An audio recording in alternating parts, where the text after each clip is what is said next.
Okay, Extreme Metal Albums 1994.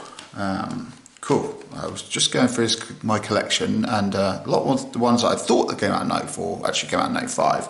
I missed Chaos OD off from 93, that would definitely have been on there. Anyway, yeah, I call these notable albums extreme metal. Some of these, most of the ones in 94, well, could be more in mainstream metals, I suppose, sort of thing, but I still really enjoyed listening to them, and I'm going to add them onto my 94 playlist. I've also can think of a few already, notably two Enslaved albums, which both came out in 94, which would definitely be on this list, but I don't own them on CD, so but I will be adding them to the playlist, as well as many others that you recommend. If you just want music, head to the end of the video as always, and thank you to everyone who recommends all the stuff that I've forgotten, because I do tend to forget a lot. Anyway, these are the ones from 94 that I have on CD. So we're going to start with Slayer, Divine Intervention. Maybe this album isn't quite as memorable as the earlier works, like Seasons, South of Heaven, Rain in Blood, etc., etc. But it does have some awesome songs on it. Ditterhead is still one of my favourite Slayer songs. It's fucking relentless, great song. And people getting into being pretty mad and carving Slayer into their arms around this sort of time period as well. I suppose the mid-90s is sort of everything was becoming more extreme sort of thing. Anyway, great album. Next up, this is the first Obituary I ever heard, World Demise, so it still has a really special place in my heart.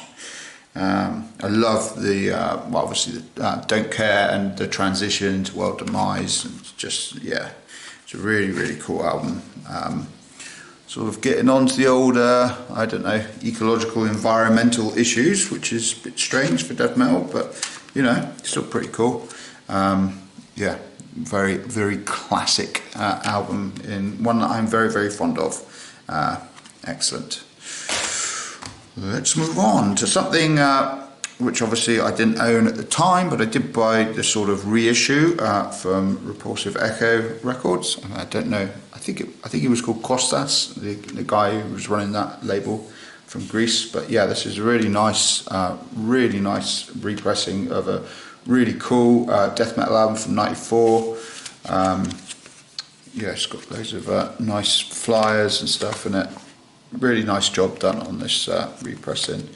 Yeah, another one of those bands that sort of came out and deserved to go way further than they did. Probably were on a small label or something like that and just disappeared into the sands of metal time. But yeah, if you like cool, like old school death metal, you can't go wrong with Gutted. What's that? Yeah, Flood of Blood. Yeah, that's a good catchy song. Again, this isn't really that extreme, but it's the only Machine Head album that I own, and the only one that I want to own, to be honest with you. I still think this is an awesome album, even though what they did after this was rather questionable, in my opinion anyway. I can listen to a few of their other albums and sort of enjoy them, but I wouldn't want to list them on a regular basis, whereas obviously Burn My Eyes I would definitely listen to on a regular basis, because I still think it's a fucking great record. Attitude, awesome playing, yeah, just a really good metal album, thrash metal sort of style. Next up, sticking with the thrash metal, I'm going to go Far Beyond Driven. Don't really need to say much about this, everyone knows it, Panteras. What I will say is, I think, because I've got two versions, I've got this repressing and I've got the original, I would say the remaster is worse than the original. Maybe just because I've listened to the original so much, but I feel like it just feels too forced, too cleaned up and unnatural, whereas the original press has that lovely sort of organic sort of, I don't know, honesty to it. But there is a Far Beyond bootleg live from Donut in '94, which is an awesome live show on that remaster. But if you'd want the album, just listen to the original. In my opinion, it's far superior. Right, let's move on to the top 3 of 94. Again, please tell me in the comments what I missed, because there will be loads, and especially as the years go on and on, there's more and more and more metal coming out, or more and more extreme metal coming out. So this is the most I think I've ever played for a CD, which was about 25 quid with the postage. And that was quite a while ago. I just couldn't find it anywhere. I don't know if it's that rare now, but it's Nailbomb. Yeah, I'm a big Max fan, have been for years, especially the earlier stuff. So to have this for me was a crucial piece of his musical history. What a great album it is. Really love the industrial elements on it, and yeah, I think at the time I remember reading that Sepultura were a bit annoyed that he put this out, or because he'd used up a lot of really good riffs. Although I'm pretty sure Igor plays drums on a couple of the tracks as well. But anyway, it's a really, really cool album. I really like the guitar tones and everything. You can tell it's from the early 90s, and it's just an awesome, awesome album. I think I don't really follow what Max does that much these days, but I'm pretty sure I've seen him like touring under the Nailbomb name, playing the old songs at the minute. So you could probably go and watch him at some point if you wanted to. But for me, just stick to the original recording. My second favourite of 94, and this is one of my all-time favourite albums, definitely be up there, Brutal Truth, Need to Control. For me, Brutal Truth is between this and Sounds of the Animal Kingdom is my favourite one. I'm not sure.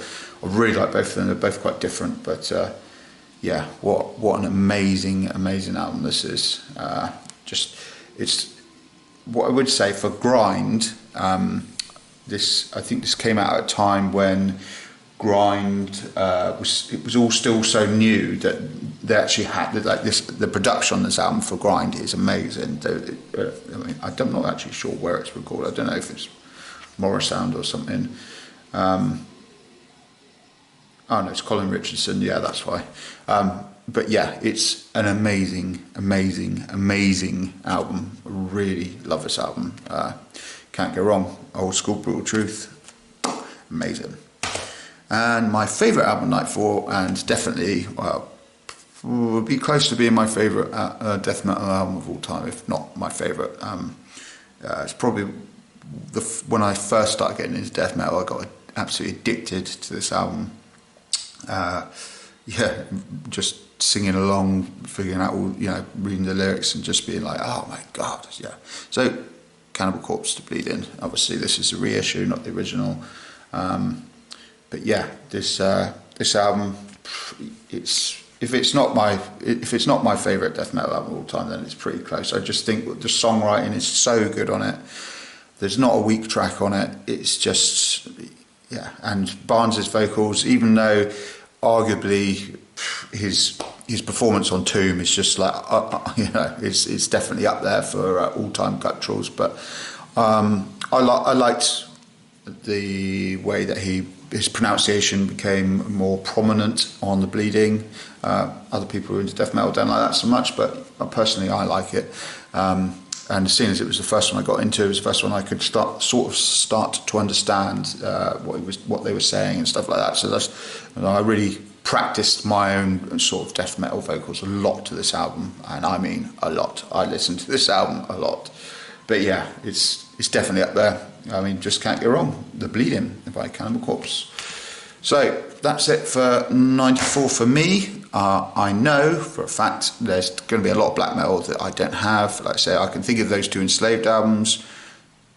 In fact, maybe Mayhem, The Mysterious came out in 94. I'm not sure, but I don't own it. I should own it, but I don't. But yeah, please tell me in the comments what I've missed, and I'll be sure to add them to the playlist, which should be at the end of the video, somewhere here or whatever. And you can check out the other years, and also recommend me stuff on there if I've missed it, because I would really appreciate that. I love extreme metal, and I love checking out new music, even if it's old music, but new music to my ears. Okay, cool. Next up, 95. Cheers. Cool.